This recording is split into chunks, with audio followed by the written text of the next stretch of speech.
Welcome to the Soul Touched by Dogs podcast, the show for dog lovers who see dogs not as toys or tools, but wise souls worth our respect and care. I'm Anke Herman, and I'm your host. I talk to awesome humans, people who do great work for dogs and their people. So come and join us for today's conversation. Hello and welcome, Stephanie. I'm super excited to have you here. Me too. Thank you for having me. Well, I actually, saw a post of yours and pounced in your inbox and say, "Hey, I want you on the show." And here you are. I'm super excited. So let people know, where are you in this lovely world, and what's your business with dogs, and why did I pounce on you? So I'm in Alberta, Canada. My business is Hounds Dog Training, so I'm the trainer and owner. It's just a one-person company. I also put a lot of tutorials online, so I feel like I'm best known through the YouTube world. But you pounced on me because I think you saw an announcement that I wrote a book. I So did indeed. Yeah. yeah. So tell us about the book or the topic of the book. Yeah, so it's inspired by my own dog, Nera. She was 10 when I wrote it, 11 now. But when she was younger, she was, I politely say she was a menace with animals. Like if it moved, she chased everything. So she was squirrels, cats, like my hair, garbage, anything. If it moved, she had to go get it. And it was an interesting experience for me. I don't know if you want to go into sort of back history, but I actually grew up, my mom was a dog trainer but in the compulsion side, so using a lot of very heavy corrections. And that was sort of what I grew up knowing, but I didn't want to do that with my own dog. So this book is the process that I came up with to train her prey drive and to stop chasing animals, but completely with rewards-based training. So Wow. I think this is like anybody with a dog with with a bit of a chaser dog is going like, "Oh my God, like tell me more, tell me more." I'm yeah, I I'm joke that curious about like what breeds your dogs. If I look at Chase, I was like, "Oh, this is like some Aussie sheepdog or something." Like, is it also, are there breeds that are more prone to chasing? And definitely. what did you do with, like, how did you come up with the method? Like, how did that evolve? Yeah, so my own dog, she's a corgi cattle dog, so two herding breeds mixed into one.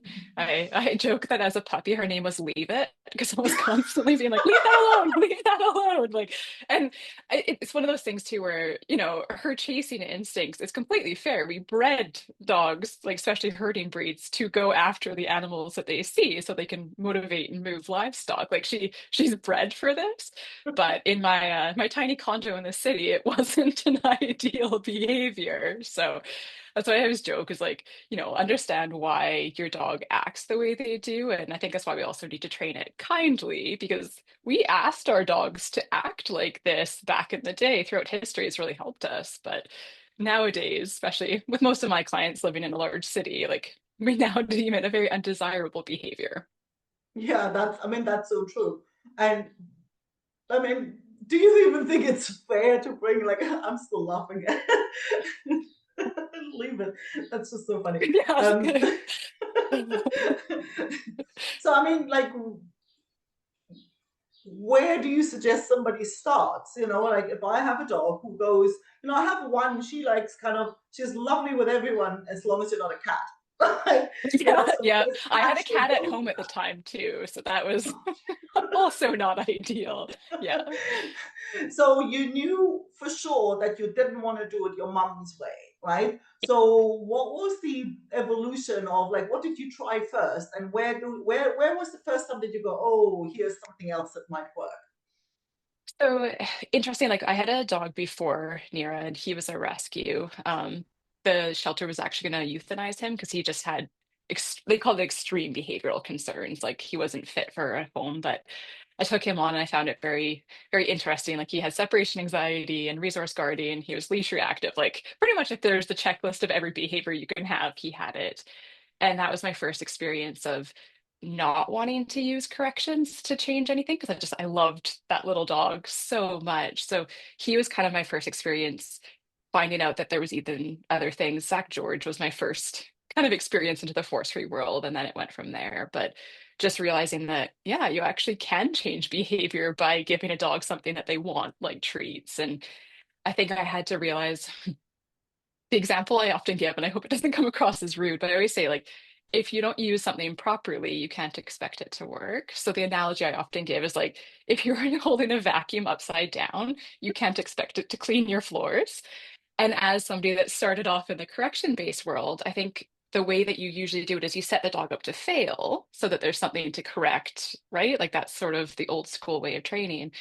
Force-free or rewards-based training has to be the exact opposite, where you're setting the dog up to succeed so that you can reward that behavior and then progress from there. But if you immediately put a dog into a situation they can't handle, it's going to fail. And it's not the method that's failing, it's the handler.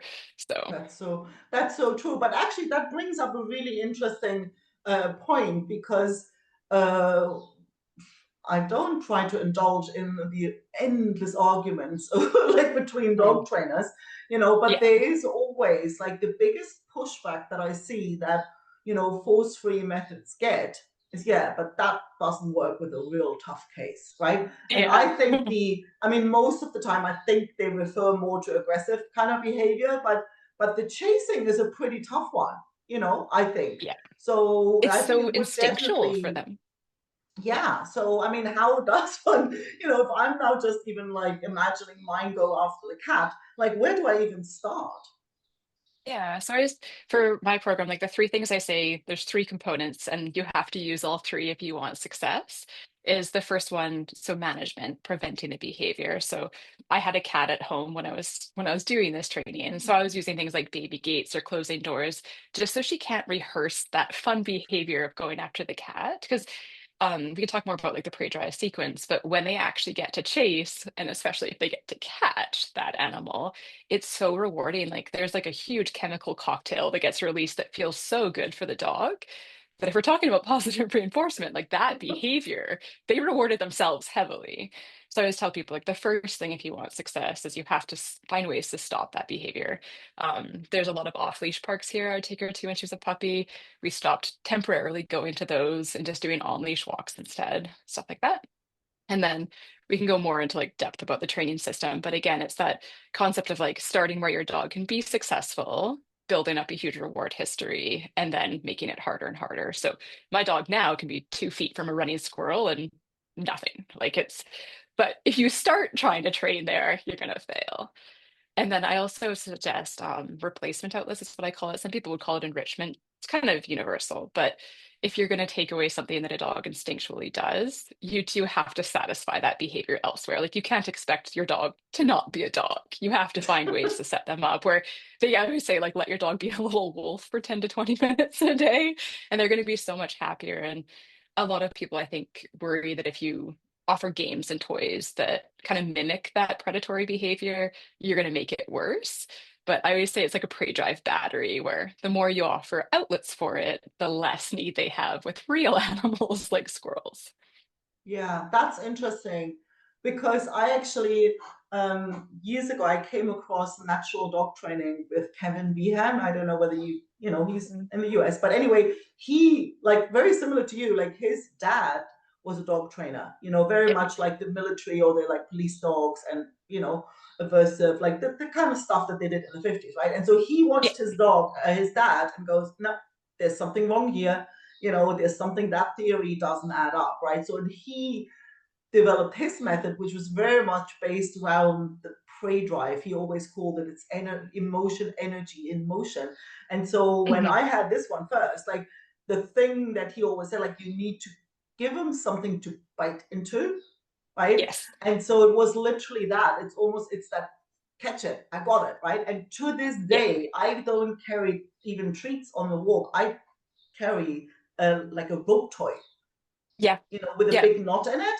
So when Yeah. she sees a cat and she knows now, she kind of looks at the cat and then she looks and then she bites into the thing. So she gets her reward in a sense, like she gets the Yes. outlet biting in that thing, and that's Yeah. worked really well. And it kind of feels like it's going in that same direction that you're talking about, right? It makes a lot of sense to me Yeah. with that experience. Yeah. Yeah, I think when like we talk about rewards-based training and like the stereotypical way is treats and like I do typically eventually use those. But one thing I talk about in the book is I call it functional rewards. I've heard different terms, but it's basically anything that meets the dog's needs, but also gives them what they want in that moment. And the example I often give, because I think it's easiest to understand, is like if it was a really hot summer day and you're walking your dog next to a river and you wanted to call them back to you, like that dry treat that you have in your pocket is not going to be what they want compared to like going and drinking in the water, going for a swim. So if you can use the release into that river as the reward, that's a Oh, functional reward. And it's exactly what you just described with a toy. So same thing, like I found there was like I could bring steak on the walk when my dog was a puppy, and like she's still going to choose the squirrel even when I'm doing the training correctly. But once I started bringing a fur toy, so she actually got to use those instincts on something, then she kind of got that little taste of what she actually wanted, which is to hunt an animal. yeah. So Yeah, I love that. It makes so much sense. And yeah, so like how slow is slow enough with this? Because I think a big temptation for people is always like to sort of skip ahead. yeah. How slow would that, like, how long does it normally take to get a chaser to learn something different? Yeah, I think it's always such a hard question to answer because it really depends on the dog. And I also often find like the severity of the behavior doesn't necessarily equate to how long it really takes. Like I had one Oh, sighthound client, they hired me, and their dog was indoor chasing their cat. And like if caught was not being kind, like it was really concerning, but that dog took a week and a half. Like it completely stopped chasing the cat in a week and a half. That is not the normal, right? So like that was an extreme version of the behavior, but as soon as the dog got it, it just got it. My own dog took a few months. So I always say like give yourself 2 or 3 months to yeah. really expect a lot and like kind of it's your dog is going to determine the pace, right? Not you. So That makes so much sense. But I think even the hope, even knowing that it's possible, yeah. because I think how often will people just go, oh well, that's just like nature, like that's just how it is, and I'm just gonna have to suck it up. Yeah. And I think that's part of why I wrote the book, is I feel like it is one of those behaviors that is genuinely concerning for people, right? Like if your dog chases a squirrel across a busy road, there's a huge risk of injury for that dog. Like there's real consequences to the behavior. So a lot of people will start to think, well, if there's no other way, it's better to use painful corrections than have the dog potentially get hit by a car or whatever. And I just wanted to explain that there is a very, very viable, effective other option. And it's really kind and like the training's fun. I think that's the other thing is I found a lot of people that once they start on the program, it gets such a good time that you're having with your dog that you stop thinking like, okay, is it going to take 3 weeks or is it going to take four, right? Like you just actually enjoy the process. And Yeah. So, and also like that's actually, that just reminds me, like, yeah, Mr. Leo was like a little rodent hunter, so when he was like yeah, out in the mountains, I actually ended up not letting him off in the woods anymore, because he yeah, would be like that. Like you could yell after him, you could really notice like he was on a hunt now. Like I was no longer in his world. I could just yell my little heart out and he wouldn't even register. So yeah, totally. Now, what I'm curious about, it's, so you just said something, you said like, oh, and then he got it, right? And he got it. So is that mhm. typical, that like once they kind of understand that, oh no, this little rabbit is not for me? Or is this something that needs to be practiced, or kind of like maintained, like, like a language, like if you don't use it, you lose it, that kind of thing? Or is it sort Yeah. of once you get it, you get it? So I always say like any really difficult skill like this, once they get it, so like there's three phases for the training, the way that I teach it. The first one, you're immediately cueing the dog, like you're telling them to leave that animal alone. The next one, you're letting them watch for a little bit, but then again, telling them what to do. And then the third one is actually that voluntary disengagement part, where that's what I find almost everybody, including myself, wants to get to, where they don't have to constantly tell their dog what to do. Like the dog can spot the squirrel and without you intervening at all, they still never go after it. I still encourage rewarding that every single time it happens just to keep the behavior strong. But yeah, typically once they get it, like a lot of people stay in that phase three, there can sometimes be, I guess, a few animals that trigger your dog more. Like it's called Elk Island here, and there's a bunch of bison that are out there. My dog hadn't seen one for like 3 years. So when she was first looking at that, I think it was so like unique and interesting to her that she was like and starts creeping towards it. So in that case, then you go back and like I cued her to leave it and there's no issue. So I always say like you'll still have that cue for life as that emergency if you need it. But Yeah. yeah, most people, once their dog gets it, you don't have to ask for the behavior anymore, which is so nice because Yeah. yeah, I don't know if you where you are, but I do a lot of hiking with my dog and preferably off leash if I can let her. So, and it's Canadian Rockies, there's some pretty big cliffs that would be quite dangerous if she ran off the side and chased a rodent. So that's my goal, is to get to the point Yeah. where like no matter what we see on that hike, she's going to leave it alone without me having to notice it at the same time as her. See, that's the piece. Like, it's almost like, for the dog not having to remind, that's one thing, but it's also what you just said, like, oh, I don't have to notice it first, Yeah, you it's because know? it's exhausting to constantly be scanning for squirrels and rabbits and deer and all those things. Like, you kind of feel like you have to like, yeah, find it before your dog does. And it's pretty hard to enjoy a walk or a hike if you're on edge the whole time. So Yeah. if I do notice like on a hike or a walk now that my dog sees a squirrel and completely leaves it alone, I'll still mark and reward that behavior because I want her to still continue to remember, like, that's great, thank you. But I don't have to tell her what to do anymore. Yeah. Wow. I mean, that seems like such a wish come true, like if you have, Yeah. especially when you're like, yeah, when you have a dog that really where you like, I'm just thinking, oh God, Leo, yeah, yeah, like how many times on hike that I wouldn't let him off leash because I Yeah. knew, well, there's like little things crawling around and he'd be after them, and Yeah.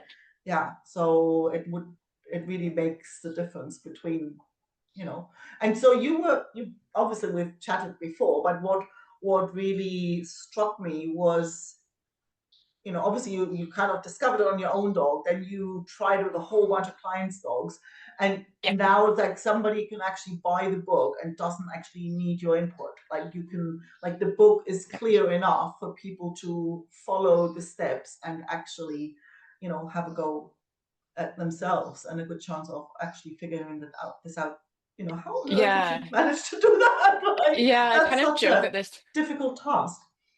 this book is like a decade in the making because my own dog, I trained her about a decade ago in the same thing. And then I've worked with a lot of one-on-one private clients where, coaching them in person through the program, seen it be successful. So it gave me a lot of confidence that it wasn't just my one-off experience with my dog. Like I've worked with sighthounds, I've worked with terriers, a lot of like those stereotypical ones, and it's been like successful across the board. But that was still kind of in my brain of like, well, I'm still there cueing the human and helping them privately. How do you make this into something that people can just follow at home? So, about a year ago, I released a digital version of the guide, sort of as a tester to see that completely without me helping them at all, how successful is it for people at home? And it's been really cool getting videos from people that, like this one person sent me a video and she was crying because there was I think it was a squirrel or a cat, I can't remember, but across the road from her dog, and her dog looked at it, and this dog was terrible before, like instantly went after everything and just ignored it, looked back at her for the reward and like continued on the walk. And she was like, wow. So that was when I was like, oh, okay, this actually really works without me being there coaching people one on one. And now it's in a print book, which I'm very excited about. So yeah, and I That's think it's very it's a cool. little bit of a different format. Like I have a lot of picture examples and stuff in there. And then I myself am a huge visual learner. Like I can hear people talk about it and I can read text and kind of get some gist of it, but I really need to see it happen. So Yeah. there's also video links for all the training steps so that you can actually watch a dog doing it and make sure that, you at home are doing it correctly. Yeah, because I think as you said before, right, it's important to do it right, so I would imagine like timing matters, speed matters, Very distance much. matters, and that's like really hard to describe. So the videos are really, really making like a huge difference. Yeah, and then there's so many other extra factors, like, if there's a bunny just kind of hanging out eating grass versus a bunny that's running, like those are two very different trigger levels for your dog. So learning how to factor that into your training and stuff like that. Yeah, I mean, and I mean, like how actually it's. I'm just thinking like, yeah, we've got a cat over here, and so she actually uses my car to get onto the wall where she like, Mhm. yep, see you, like, do you find people have accidents in the sense where their dog actually catches whatever it is? I mean, does that happen often in the training, or is that pretty rare? No, so I do suggest always like during the training, keeping your dog on leash to prevent that from happening. Because again, especially if they get to the in the predatory sequence, the chasing is part of it. But if they actually get to do the grab bite, preferably not kill, bite, and like the whole dissect, that, the gross part that we think about. If they actually get to finish that sweet sequence, it's even more rewarding than just the chasing itself. So if your dog actually ends up grabbing that animal that it's chasing, that's much more rewarding. And again, like you need to prevent that while you're training the new behaviors. I would say there's management, which is prevent the old undesirable, and there's training where you're building new desirable. This, in order for it to work, you need to add management. And it's kind of like an analogy I often give as a joke, but if you're trying to eat less cookies, like not having them sitting on your kitchen counter is going to be much more successful, right? Than like easy access. So thinking about that for your dog too. I mean, we often equate them to like toddler brains in terms of their mental capacity. Like they really need a break from rehearsing that old undesirable behavior while they try to learn something new. It's hard for them to do both at the same time.